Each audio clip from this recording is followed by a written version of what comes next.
8 minutos después de las 4 de la tarde. Vamos al cine, mi amor. Vamos a ver una linda película. Vamos a ver una película uruguaya. Vamos a hablar de la historia del cine uruguayo.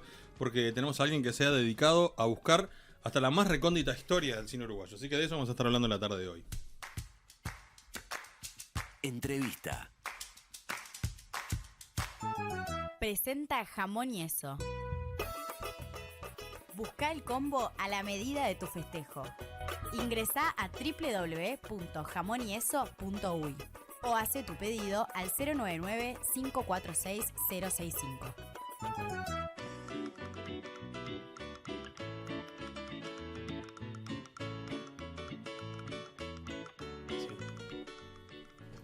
Ahí está sonando de vuelta esta canción hermosa de Tabaré Cardoso, que nos invita a ir al cine.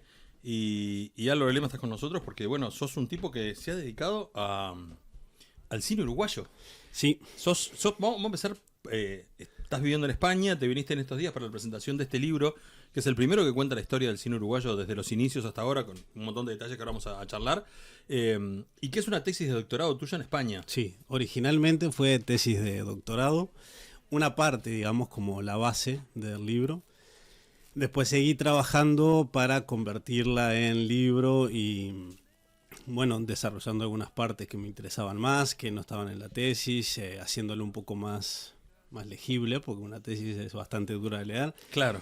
Y además porque, por suerte, como cada vez se está investigando un poco más sobre el cine, hay que actualizar la bibliografía continuamente. Y también las películas. Si bien el libro para en el 2020. Claro, ese es el último. Vos recién decías, bueno, hay que actualizar todo el tiempo. Lo bueno que tiene esto es que es una industria viva, ¿no? Capaz que hace un tiempo, hablar del cine uruguayo, hace 30 años, escribías un libro y capaz que pasaban 5 años antes de que escribieras otro capítulo. Sí, al día de hoy, es efervescencia pura. De hecho, el último capítulo del libro, que es el que corresponde a estos últimos 20 años, desde Whisky y Pepita y En la puta vida hasta acá, fue el más difícil de escribir porque es el periodo en el que hay más películas y en el que pasan más cosas, ¿no? Entonces es muy difícil elegir, a ver qué películas voy a tomar para analizar, para decir qué cosa, claro. qué, ¿no? ¿Por dónde encararlo? Por dónde encararlo. Digamos, todo lo que es siglo XX es un poco más fácil porque ahí son menos películas y las películas están como más canonizadas, algunas, ¿no? Están más establecida la lista, claro. Entonces es más fácil. Vamos a empezar por vos. Vos te fuiste a ir a España, ya eras licenciado en comunicación. Sí, me fui allá a estudiar y hice el doctorado y propuse esta idea a la universidad y les gustó mucho. ¿Y por qué esta idea? ¿Sos fanático del cine? Bueno, pasó? Sí, me gusta el cine, iba a hacer algo sobre cine, eso era seguro. Les propuse 2 temas, de hecho, siempre vinculados al cine y la universidad me dijo, mira, nos interesa mucho sobre cine uruguayo precisamente porque no hay nada. Claro. O sea, puede ser una investigación muy interesante que aporte algo nuevo. Y yo cuando salí de esa reunión dije, ¿dónde me metí? ¿Qué estoy haciendo? ¿Quién me manda? Porque además desde España, ¿no? Y además desde España, claro. Porque no es lo mismo que ir a la Biblioteca Nacional, sí, a la Biblioteca exacto. del Palacio a buscar data. Entonces estuve, todos los años venía y iba a revisar archivos. ¿Cuánto tiempo te llevó a hacerla? Y es más o menos 6 años escribir esto. La tesis fueron 4, pero yo después seguí como 2 años más. Para tener el libro. Exacto. Y entonces eso, cada vez que venía, Cinemateca, revisar el archivo, la biblioteca, otro tipo de archivos en otras partes del mundo también, porque increíblemente hay películas uruguayas en Estados Unidos, en Suiza, en España, por supuesto. Entonces, pero cuando decís películas uruguayas ahí, ¿son películas que capaz que acá no se vieron? O que fueron grabadas ahí. No, películas que se hicieron acá, pero que están ahí por alguna razón, ¿no? Y que en algunos casos se han podido recuperar y traer, pero en otros no.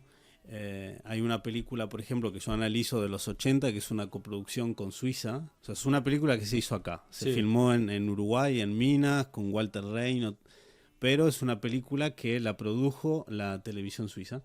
Entonces esa película está ahí. Entonces, contacté con la televisión suiza y la pude ver. ¿Te viste todas las películas uruguayas? O bueno, todas las que están Todas las que disponibles, menciono en el libro y algunas que no menciono en el libro, sí, también. Sí, sí, sí.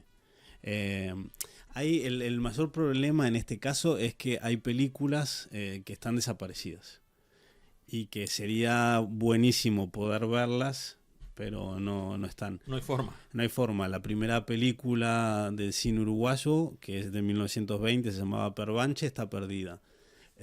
¿Cómo llegaste a ella? ¿Cómo llegaste a saber que En existía? realidad lo que sabemos de esa película es lo que se decía en la prensa del momento, ¿no? Eran todas las reseñas que hacían, ¿no?, los Y críticos. te lo pregunto como periodista, porque hay una parte periodística interesantísima en todo esto de hacer una tesis. ¿Cuándo pones un punto de partida? ¿Cómo decís, bueno, cómo llegaste a que la primera película era de 1920 Bueno, sin que la película se pudiera ver o existiera? Claro, eso ya está bastante no, pero está investigado. Sobre todo Georgina Torello se ha ocupado de estudiar el cine silente, entonces más o menos ya se sabía que esa era. Lo que pasa es que hasta hace no mucho las fechas eran problemáticas, ¿viste? Claro. Algunos decían, no, esta película es de 1919, otros decían es del 23, entonces ahora se sabe que es una película de 1920 que se estrenó en el Teatro Solís. Silente me dijiste además. Claro, cine mudo, obviamente, Sí, sí, en sí. esa época. Y después hay un montón de películas, sobre todo de esa época, que se han perdido. O a veces no son películas en el sentido que hoy entendemos una película, ¿no? Filmaciones Claro. con respecto a algo que se han perdido. Y también películas más recientes. Hay un ejemplo que es Un Vintén pa'l Judas, que es una película de 1959 que se considera una de las mejores películas de la historia del Uruguay y además un ejemplo del neorrealismo latinoamericano. Se perdió. Hugo Ulibe, que era el director, llevó la única copia que tenía a la Cinemateca de Cuba Y quedó ahí. y quedó ahí. Y no se ha podido recuperar. Ojalá algún día se recupere, pues estaría buenísimo verla. Pero no sé, o sea, todo lo que sabemos es lo que se decía en la prensa de la época. Hay fotogramas, digamos, fotos de Sí. eso. Hay testimonios también, por supuesto. Pero es un poco complicado en ese sentido. Después, cuando las películas están, bueno, es más fácil. ¿Cuál es la película más antigua que pudiste ver?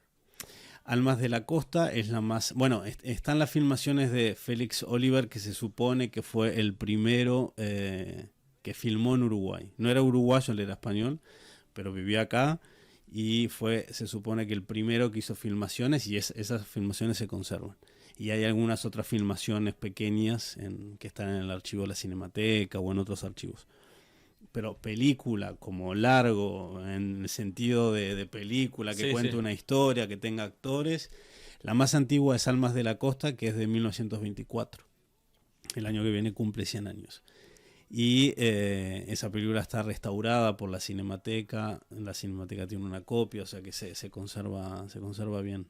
Es tremendo pensar en la conservación de esas películas, ¿no? En Es cómo muy llegar a difícil. ellas. Es muy difícil. Y además hay que pensar que esas películas estaban filmadas en cinta, ¿no? En Claro. película, literalmente.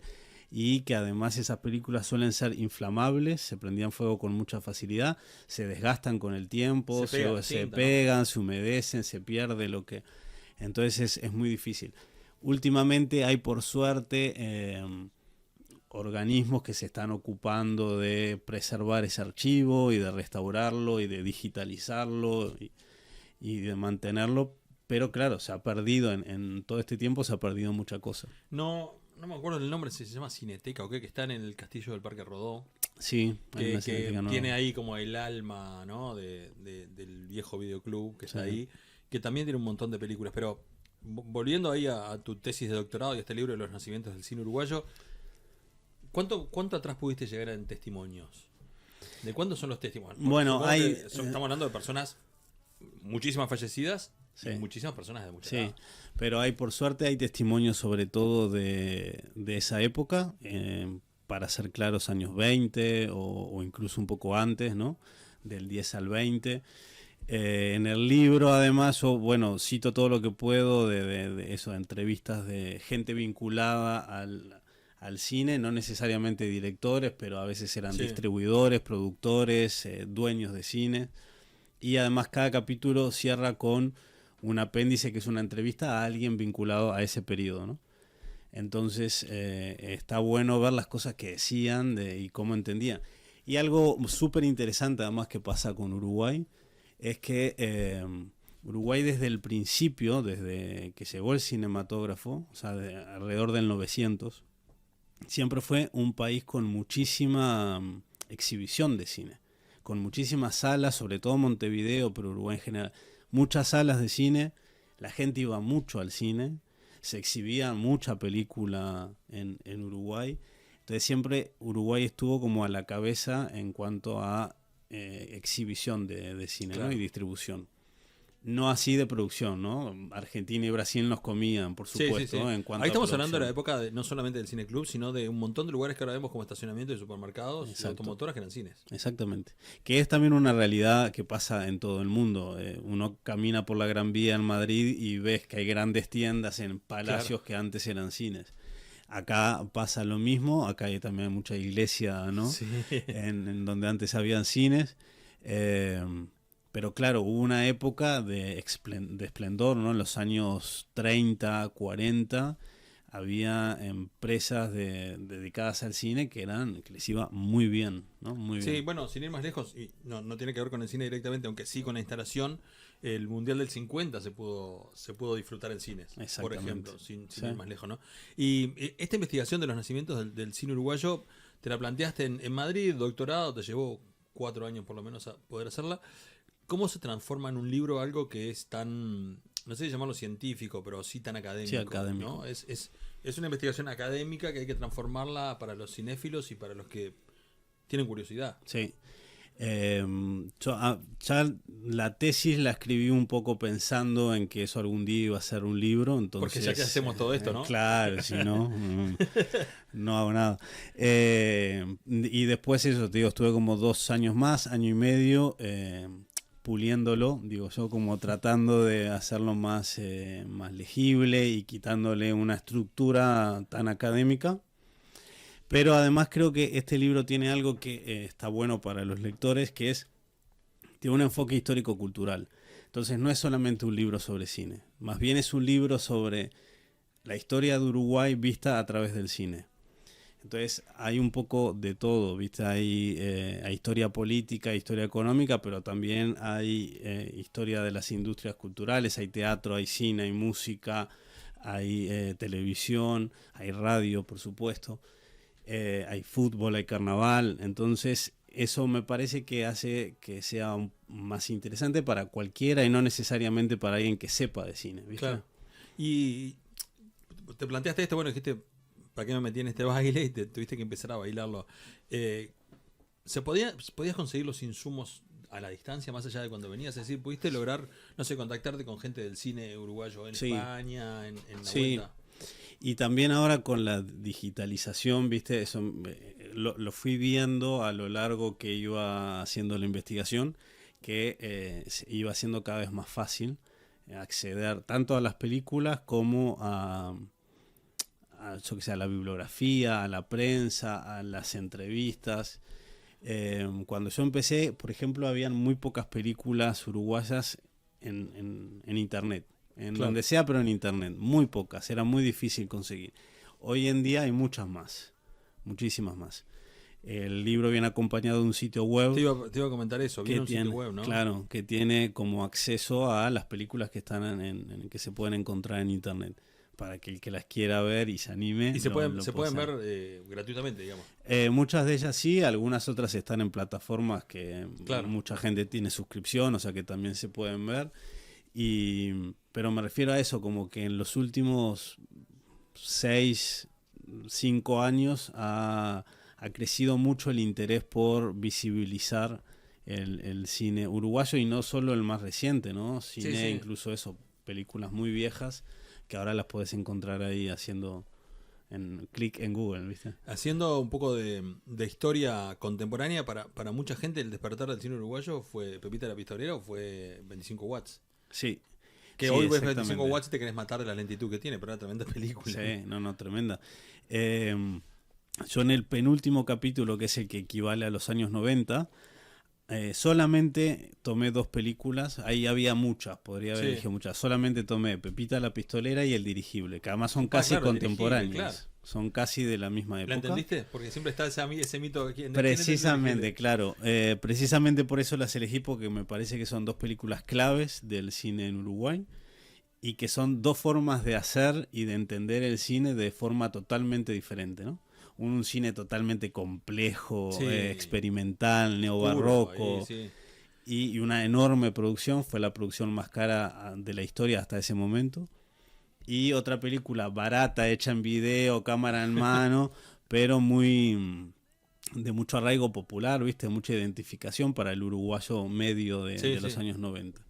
Y después pasa lo mismo unos años después con 25 watts y con En la puta vida, En que la puta también vida, claro. son contemporáneas, salen casi al mismo tiempo, ¿no? Como un cine más indie, más, ¿no? Más lento, y una película tragicómica que es hasta el día de hoy la película más vista en la historia Sí, del Uruguay, En la puta vida. ¿Sí? Mirá. Sigue siendo. Yo recomiendo para aquellos que se meten en Spotify, por ejemplo, la música del Dirigible está increíble, Sí. es de Fernando Cabrera. Es tremenda. Es tremenda Sí. música. Sí. Y es casi que una opereta que hizo ahí Fernando Cabrera. En todo este tiempo que estuviste recorriendo libros y páginas y miraste y demás, ¿fuiste encontrando personajes? ¿Fuiste encontrándote con Totalmente. directores, productores medio ocultos de esos que capaz Totalmente. que hicieron cosas increíbles y nadie sabe Sí, el sí, nombre? sí, totalmente. Muchos, pero hay algunos que es increíble decir, o sea, ¿cómo puede ser que esto no se sepa, que no sea, viste, realmente conocido? Rina Mazzardi, por ejemplo, que fue la primera mujer que dirigió, escribió, protagonizó y cantó en una película Hizo en todo Uruguay. ella. O sea, lo hizo todo Le ella, faltaba hacer la que lo ¿entendés? proyectara nomás. Era Barbara Streisand, pero a la uruguaya. Y en el 38, además. Y lo hizo todo. Y es una mujer que prácticamente no se conoce Sí, a no nivel se conoce popular. demasiado. En la misma época, Eduardo de Pauli, que fue una enorme estrella de la radio, pero muy famoso. Dicen que la gente, los fans, cortaban 8 de octubre para esperarlo afuera de la radio. Y también hizo una película en el 39 que es muy graciosa y muy interesante. Y eso, como que después ha pasado un poco al olvido, ¿no? Y al parecer fue la principal estrella de Uruguay en esa época, ¿viste? Claro. Y así unos cuantos. Vamos a escuchar un momentito a los buitres hablando de cine para ir a la pausa. Después te quiero hacer algunas preguntas que tienen que ver bueno, con este laburo. Y también porque me genera mucha curiosidad, porque estamos hablando del cine anterior, del cine obviamente en blanco y negro y demás, y del cine además acá. ¿Qué pasó con la producción cinematográfica en los 60, en los 70, no? Porque Dale. bueno, no era tan fácil.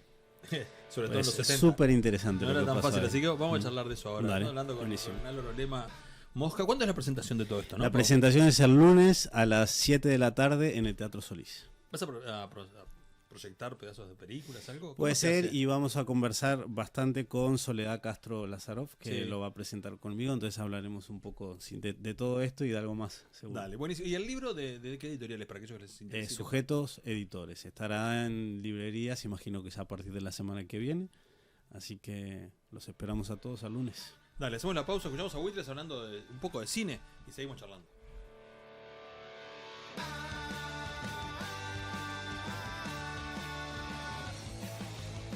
Sin el verano, la plaza es un primor. Anita Eber, de pronto me miro. Extraña situación, la imagen congeló. Mastroianni en la fuente, no sabía qué hacer.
Estás escuchando La Cuchara, en M24, la radio que nos mueve. En lo que va del periodo, el recorte en la ANEP supera los 150 millones de dólares. Pueden y deben rendir más. Te mintieron. No es transformación, es ajuste. Que no te recorten el futuro. FENAPES, PIT-CNT, Internacional de la Educación. TV Ciudad te invita a ver La Aldea en vivo y gratis. Diego González y compañía te esperan los jueves a las 21 horas en la Sala Camacuá, con actualidad, humor, entrevistas y música en vivo. Reserva tu entrada ingresando a salacamacua.ui e inscribite para ver el programa en vivo. La Aldea, jueves 21 horas, en vivo y por TV Ciudad. Empezó la preventa de Samsung Galaxy Z Serie 5G, smartphones plegables y nuevas tablets y relojes premium que completan un innovador ecosistema. Aprovecha los beneficios exclusivos hasta el 23 de agosto. Encontralos en shop.samsung.com.uy y unite al lado Flip. Que la realidad también son dos momentos, el momento que uno lo vive y el momento infinito en que uno lo recuerda, ¿no? Ida Vitale, una película dirigida por María Arrillaga y producida por Inés Vázquez. La poeta uruguaya viaja sin alejarse de sí misma, atenta a lo que nadie ve. Estreno en cines 3 de agosto. Esta semana en Sala Camacuá, viernes 4, inauguramos un nuevo ciclo de exposiciones con maniquíes. La muestra fotográfica de Racia Friedler y Jorge Papadopoulos. Estatuas articuladas que imitan al cuerpo humano con fines comerciales. Luces, sombras, estructuras y color. Nada de lo que vemos es objetivo. Sábado 5. Música para volar presenta el disco Unplugged de Charly García, con arreglos de cuerdas originales, violín, violonchelo y audiovisuales. Vení a Sala Camacuá, la sala de AEBU. Consulta todas las actividades en salacamacua.ui. El juego debe ser un entretenimiento, y si deja de ser divertido, ya no es más un juego, es un problema. No dejes que afecte tu vida, a los que querés, a tu trabajo o tu economía. Si tenés problemas con el juego o conoces a alguien que los tenga, podés llamar a la línea gratuita de ayuda 0800 2000. Entra a labanca.com.uy e informate sobre todas las herramientas de control para un juego online responsable y seguro. Lunes a viernes, después de Justicia Infinita. Nosotros teníamos un litro de leche. Y le fue echando agua. Sigue siendo leche. Tenés 2 horas para abrir un paréntesis en tu vida y llevarte Todo por la misma plata. un programa de radio. Con Andrés Reyes, Belén Zorrilla y Santiago Díaz. No quiere decir que lo hagan tan mal. Participación especial, Lubo Adusto Freire. Todo por la misma plata. Todo por la misma plata. De 14 a 16 horas por M24. Nos mueve. La Cuchara. No corta ni pincha. Pero ¿cómo revuelve?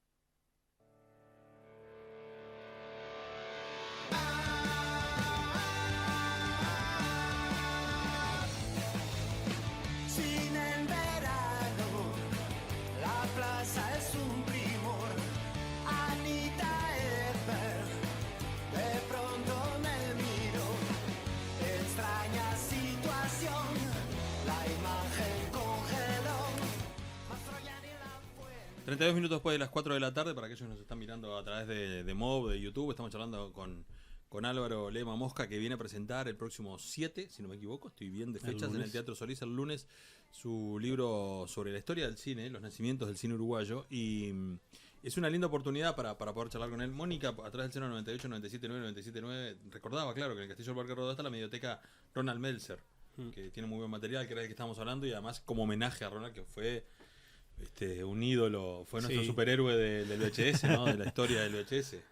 Un gran distribuidor, sí, totalmente. Un gran distribuidor también. Te preguntaba antes de la pausa, ¿cómo fue la historia, cuando encaraste la historia del cine de los 60 para acá, y sobre todo de los 70 y mediados de los 80, esa época de dictadura en la que básicamente las artes no podían desarrollarse demasiado? Sí. Bueno, justo en el libro yo hablo de los nacimientos, ¿no? Entonces divido la historia en diferentes periodos que tienen que ver con cada vez que se proclamaba el nacimiento del cine uruguayo, el nacimiento de la industria. Y en el medio justo tengo un capítulo en el que no hablo de un nacimiento, que es el que corresponde a los 60 y principios de los 70. Porque ahí misteriosamente no se proclamó el nacimiento del cine uruguayo, pese a que fue una época súper prolífica en la que se hizo mucho cine y muchos cines alternativos, ¿viste? Claro. Se trabajó mucho el cortometraje político, de corte documental, se trabajó mucho la animación, el porno chic, las películas de exportación de gente que venía a filmar acá y hacía películas filmadas acá, pero para pasarlas después en Estados Unidos o en Canadá. Lo que ahora pasaba con la publicidad hasta hace poco, se hacía ahí Exacto. con el cine, con los cortos. Mucha coproducción también con Argentina, se hizo en los 60. O sea, fue como una época súper prolífica. Y además, a nivel político, como decías, una época muy agitada, pero también de mucha exaltación artística, ¿no? Había como hay una efervescencia artística muy interesante que hizo que, por ejemplo, el cine experimental fuera también muy prolífico y muy interesante, o la animación. Mucha gente de la que estaba en esa época, en los 60, haciendo cine, después se tuvo que exiliar. Claro. Entonces también ahí hay como un corte en la historia. ¿Y qué se puede encontrar ahí? ¿Podemos encontrar algo de todo Sí, eso? muchas cosas se pueden encontrar. Bueno, muchas de esto que te decía, que es el documental más político, que son sobre todo cortometrajes, muchos de ellos están disponibles en internet. Se han restaurado además hace poco, entonces eso está. Luego las coproducciones con Argentina, muchas de ellas se pueden ver. La Coca Sarli, por ejemplo, vino a hacer una de sus primeras películas acá. Mirá, no sabía. Y la filmó en Punta del Este. En la animación también y los dibujos animados, ¿no? Animación, algunas cosas así se encuentran en internet, o sea que hay bastante, y es una época súper prolífica. Además se hizo un cine de turismo, más o menos. La oficina de turismo en el 60 hizo un concurso para que el que quisiera hiciera cortometrajes sobre Montevideo, para Mirá. promocionar a Montevideo y Punta del Este. Entonces hicieron unos cortometrajes súper interesantes. Yo analizo uno protagonizado por Spalter, que se llama La Raya Amarilla, que lo dirigió Carlos Maggi, y que también está en internet, se encuentra fácilmente. Mirá qué bueno, porque de esa época yo tenía la sensación de que el cine estaba como, no digo que muerto, pero que no existía, no hay largos ahí, no hay películas. Hay pocos largos y además eso, yo creo que fue una época en la que ni siquiera la gente confiaba en lo que se hacía, Claro. porque no se proclamó, nadie decía, ahora sí va a nacer el cine uruguayo, no, y al contrario, es una época súper importante en la historia. Y ese cine político de los 60 es de los más estudiados dentro del cine uruguayo. Pero, bueno, fue ahí como para mí una suerte de bisagra, de corte entre el cine que se hacía en la primera mitad del siglo XX y el que se va a hacer después. Los nacimientos del cine uruguayo es el nombre del libro y son capítulos con cada vez que decimos que están haciendo el cine uruguayo. Claro, ¿Cuándo vuelven a hacer después de la dictadura? O en el Bueno, final de la dictadura, no, incluso dentro de la dictadura hay una película del 79 que se llamó El lugar del humo, que también se puede encontrar, ¿Se puede encontrar? En internet, una película dura de ver. Yo la vi, pero hace 1000 años, ni me acuerdo ahora. Bueno, y esa película, ahí se dijo, ¿no? Pues fue una gran producción, se puso todo ahí, entonces se esperaba que con esa película ahí sí despuntara el cine uruguayo, por fin iba a crecer la industria, estaba todo el mundo muy expectante, después la película fue un fracaso, en verdad, pero sí que se hizo. Y luego a principios de los 80, aún en dictadura, también se hicieron cosas bastante interesantes, varios largos, un montón de cortometrajes. Ahí además lo que pasa es que llega el video. Ah, claro. ¿No? Como en los 70 y en los 80, entonces se empieza a filmar mucho en video, ¿viste? Primero en 8 milímetros, después en Betacam, en Sí, VHS, digamos, en todo. en diferentes formatos. Entonces se hace mucho cine en video, que es un cine alternativo, pero que para el Uruguay es un cine muy importante, ¿no? Claro. Y en los 80, ahí como saliendo de la dictadura, también se hacen un montón de cosas muy interesantes. ¿Hablaste con digamos, no sé si estos son los nacimientos con los progenitores de varias de estas etapas del cine. ¿Tuviste la oportunidad? Bueno. No, capaz que no tanto con los contemporáneos, los de los últimos 15, 20 años de producción audiovisual. He podido hablar con los que, claro, los que están vivos, que son los que corresponden a los últimos periodos, claro, ¿no? Por supuesto.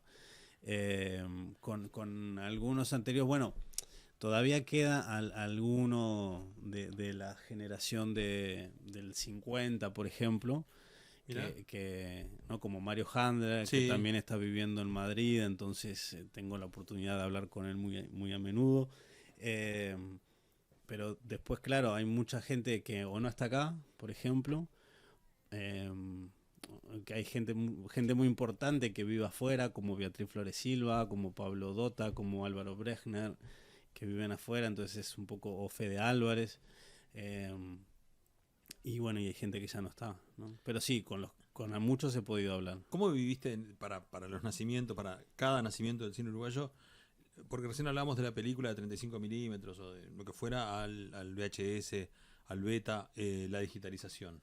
¿Hay una explosión de cine uruguayo? ¿Hay otro nacimiento con la digitalización? No es que la digitalización haya provocado un nacimiento, pero sí que ha ayudado a difundirlo internacionalmente, sobre todo. Por un lado la digitalización y por otro lado las plataformas que van de la mano, ¿no? Eso ha hecho que el cine se internacionalice de alguna forma, se pueda ver desde otros lugares del mundo y no solo de Uruguay. Durante muchos años solamente se veía el cine uruguayo en Uruguay, acá, claro, no había forma de verlo afuera.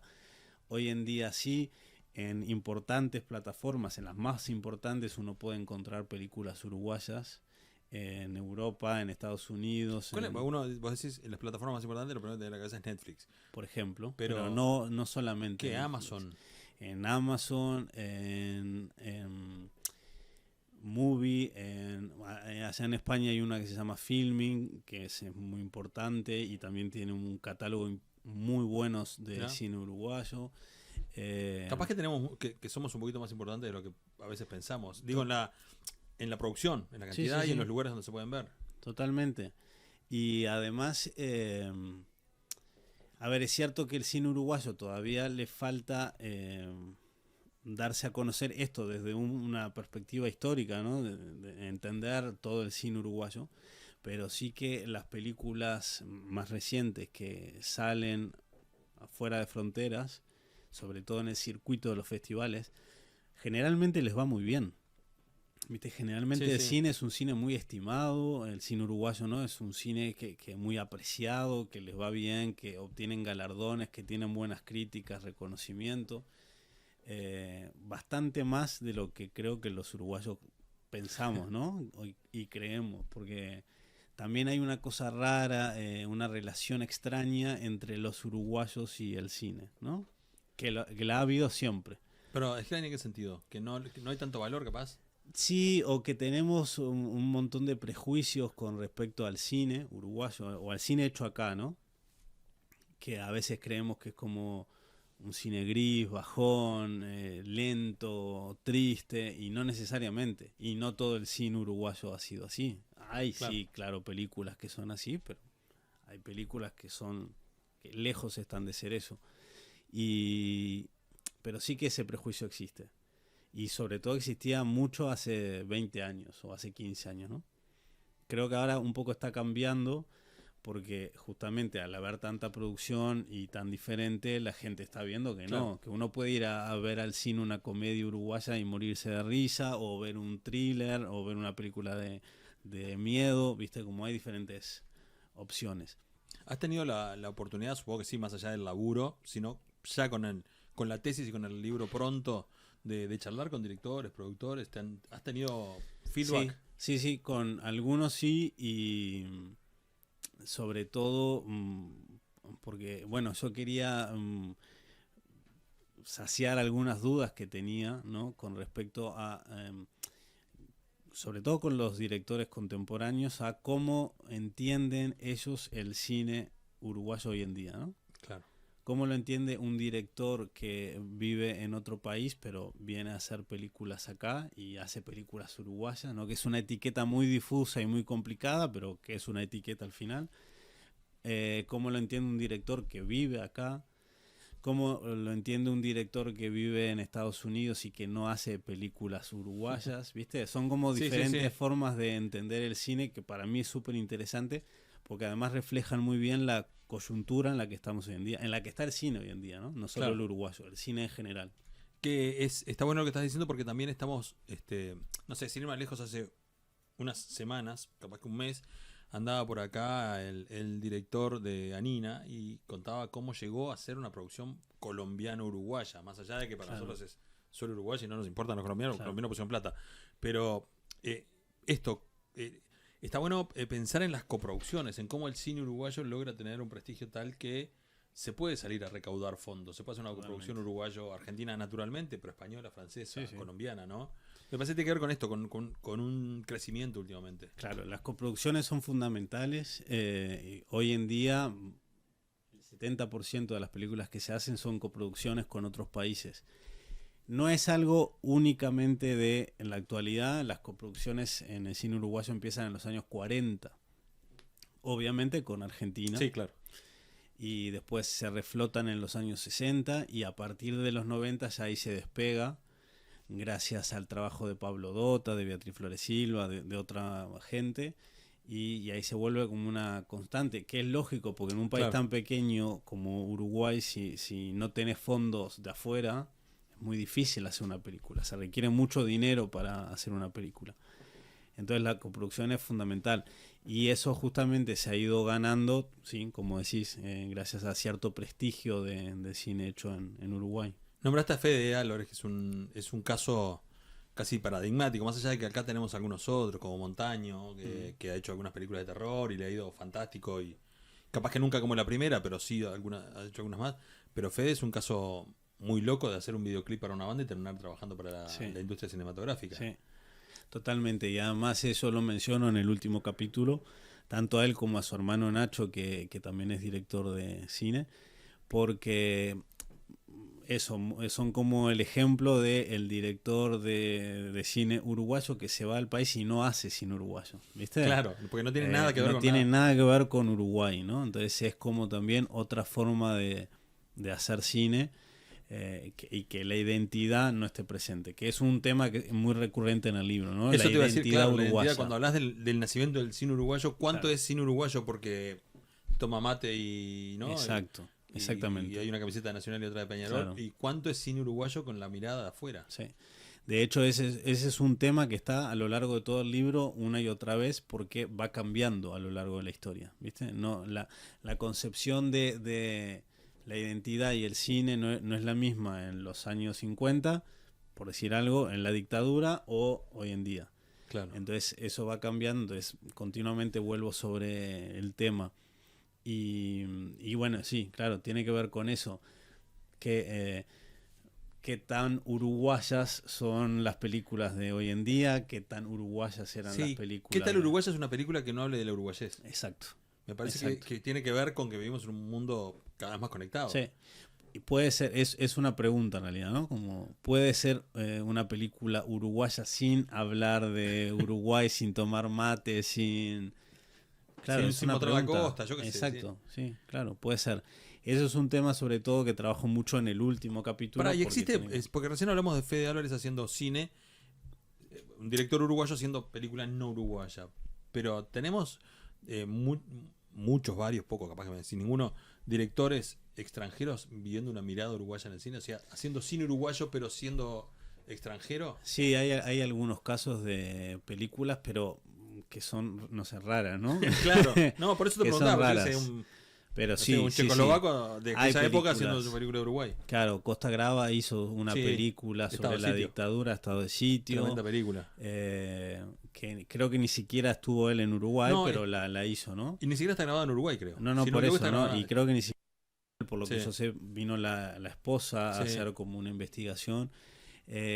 Hay otra película con Anthony Hopkins y Norma Leandro, no me acuerdo ¿En serio? cómo se llama así, que que se supone que transcurre en Uruguay, ¿viste? Y Claro. hay niños con la túnica de la moña correteando Mirá, por lo ahí. voy a buscar, no me acordaba de esa. Hay como algunos casos así de gente eso que viene como a... Bueno, hay un caso ahora muy particular que es el documental acerca de Mujica, obviamente, ¿no? Pero esa está todo exactamente, acá. está el de O sea, es una mirada Cuchurica, extranjera, pero exacto. hecha todo acá. Sí, también. Pero la de Costa Gabras es una buena, Claro. es un buen ejemplo. Y además bastante fiel a lo que estaba pasando y muy contemporánea, ¿no? Porque Claro. de hecho creo que es una película del 73, 74. Sí, es una película prohibida. En su Prohibida, acá se pudo ver recién en el 85, cuando terminó la dictadura. Yo creo que la vi en Cinemateca, si no me equivoco. Claro. Esa película. La verdad que está buenísimo. Vamos a repasar porque es un montón. El lunes es la presentación de este libro. Va a estar Sole Castro. Que ya de paso les digo que si pueden también consigan el libro de Sole Castro, Corazón te raja, que Sí. está buenísimo. En el Teatro Solís. Y vas a pasar esa especie de reel de películas que tenés de cuando hiciste la presentación de la tesis. Sí, puede ser, sí.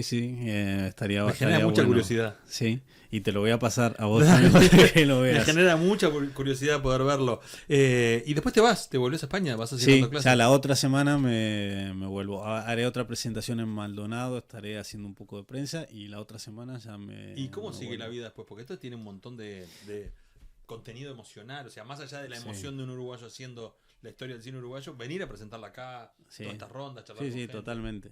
Y sobre todo eso, intercambiar con otros uruguayos sobre Claro. qué piensan del cine en Uruguay, porque claro, allá yo hablo con españoles básicamente, entonces, bueno, no es una gran cosa. Sí, está buenísimo. Pero esto sigue, yo eso lo tengo claro, esto sigue. Vas a seguir alimentando la página web, supongo, por lo menos. Sí, y también esto creo que es un proyecto de largo aliento, ¿viste? Que voy a seguir porque todavía hay un montón de cosas para seguir investigando, para seguir desarrollando, no sé, pero un montón de cosas. Entonces, ahora vuelvo y seguiré con esto. Y también hay una intención de difundir más esto en España. Está buenísimo. Mira, tengo pila de mensajes. Alguien dice a través de la página del chat de YouTube, La Uruguaya se estrena el 7 de agosto en cines. Después, vi 25 watts, vi La Perrera y En la puta vida. Varios cortos perdidos en vuelta muy buenos. En la vuelta muy buenos. Y me reventó la cabeza El baño del Papa y El viaje al mar. Todas, si tienen lo que somos, algo grises, lentos, entre mate y mate, pero no aceptamos... ya es un problemón, dice. Viva el cine uruguayo, el cine milongón. Abrazos, dice Héctor desde Maldonado. Y alguien más, Leti, pregunta a Maldonado dónde. Creo que Leti está en Maldonado, porque el otro día me escribió también. Va a ser en la curandería el jueves que viene. O sea, no mañana, el otro jueves. Sí, oye, ¿qué es? A las el 20 horas. El jueves 10. El jueves 10. En la curandería. A las 20 horas en la curandería. Bueno, ahí vas a tener a Leti seguramente, que ya está escribiendo, porque me Bien. parece que está ahí. La verdad que placer, Álvaro, lo Igualmente. recomiendo. ¿Dónde se encuentra el libro? En librerías. A Ya partir está acá. de la semana que viene, en cualquier librería, sí. Bien, ya se puede encontrar Los nacimientos del cine uruguayo. Se llama, son como 500 páginas, ¿no? Sí, casi. Sí. Así que Y además, entretenerse. y antes de cerrar con música para recomendación para hoy, la página web, ¿cuál es? ¿Se puede ir a la página web sin tener libro? El propio libro tiene un código Ah, bien. QR que te lleva a la página lleva web por- y ahí aparece, así que está es buenísimo. mucho más fácil. Álvaro, placer. Igualmente, muchas gracias. Álvaro Lema Mosca con nosotros, Los nacimientos del cine uruguayo, un montón de historias para compartir. Vayan a buscarlo, que está buenísimo. Y si no, el lunes en el Teatro Solís hay que ir a buscar la invitación, nada más supongo, porque en el Teatro Solís es gratis, pero por invitación. Sí, no, esto es incluso entrada gratis. Entrada Sí, gratis sin invitación. en la sala del Mira, Sí, ¿no? La sala del Mira Agustini. Muy bien, y hablando de invitaciones, hoy y mañana la queridísima Mariel Barbosa, para bailar Colé Colé, hace su festejo de los 40 años de música en la trastienda. Y además, los amigos de Milongas Extremas se meten 4 recitales, desde hoy para adelante, 4 días, y en cada uno de ellos tienen invitados. Algunos sorpresa, algunos repetidos, algunos que van solamente un día porque podían ir, pero están volviendo a casa, como se llama el ciclo de la Sala Cita Rosa. Con Milongas Extremas nos vamos mañana a las 4 de la tarde. Vamos a tener acá a Hernán y alguno más del Cumbia Club que van a romperla. Van a ser por primera vez el Club de la Cumbia en el Antel Arena, nada más ni nada menos. Se la juegan a hacer la fiesta de los jueves en el Antel Arena. Y el viernes viene Aimé Nubiola, la cubana que protagonizó la película Homenaje y encarnó la vida de Celia Cruz, y que viene a cantar el sábado a Montevideo y va a estar por acá el viernes charlando con nosotros.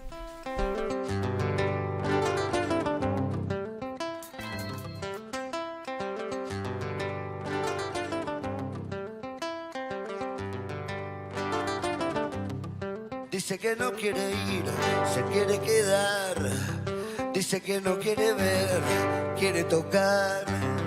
Dice que no quiere hablar, quiere escuchar. Dice que no quiere ser, quiere intentar. Dice que no quiere oír, quiere patear. Dice que no quiere estar, quiere arrancar. Dice no quiere reír, quiere llorar. Dice no quiere saltar, quiere volar. Si no pierde la cabeza no puede soñar. Si no escupe su demencia no puede bajar. Si no encuentra la manera se va a destruir. Si no va en su colgadera se quiere morir. Dice que no quiere dar, quiere robar. Dice que no quiere odiar, quiere matar. Dice no querer dormir, quiere roncar. Dice no querer sufrir, quiere soltar. De nada sirve si no quiere, si no va a tratar. Pero no importa si convence a los demás. Llegó su hora y no le vale solo